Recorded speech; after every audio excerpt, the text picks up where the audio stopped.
So my new role with the choir has come out of the context of having been the choir's accompanist for the last year, and then taking them on as musical director in September.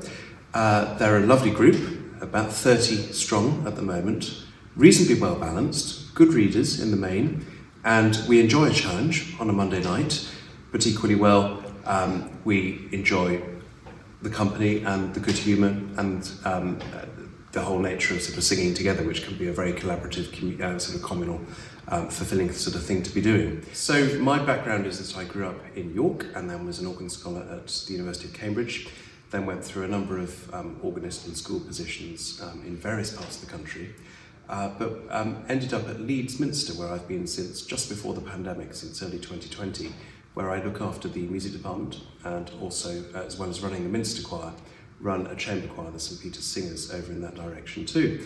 But I very much enjoy coming over to Huddersfield once a week on a Monday evening to work with this choir.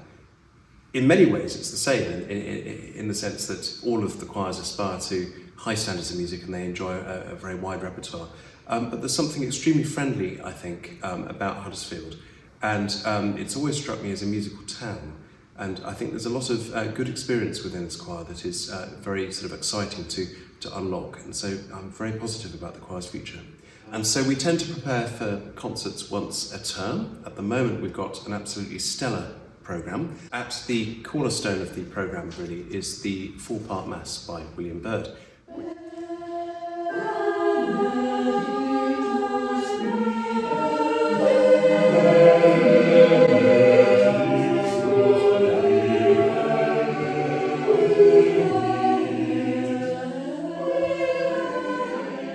Each of the 4 melodic lines, sopranos, altos, tenors and basses, has something to say and is equally as important and as melodic and motivic as any other part at any other time. We've a lot of music from the English 20th century, so some wonderful folk songs by Ralph Vaughan Williams, a wonderful hymn for St Cecilia. St Cecilia's Day on the 22nd of November, of course, is just before our concert in very early December.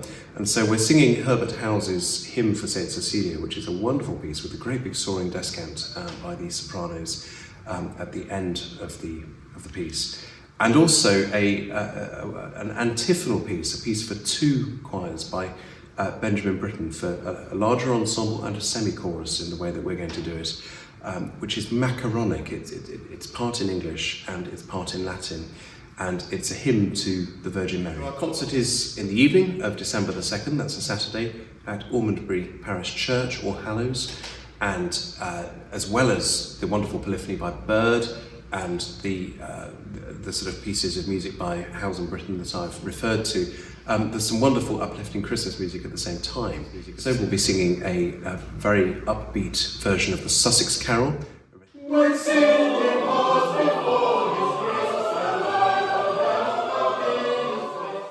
And as well as that, timeless carols by Harold Dark, his lovely In the Bleak Midwinter, a Ukrainian carol, the Carol of the Bells, which was rather nice to include in the programme, and also music by the York composer Andrew Carter, Mary's Magnificat, a really tender, beautiful melody for soaring soprano, solo and choir. We'll be singing Mac Wilberg's absolutely tremendous Ding Dong Merrily on High.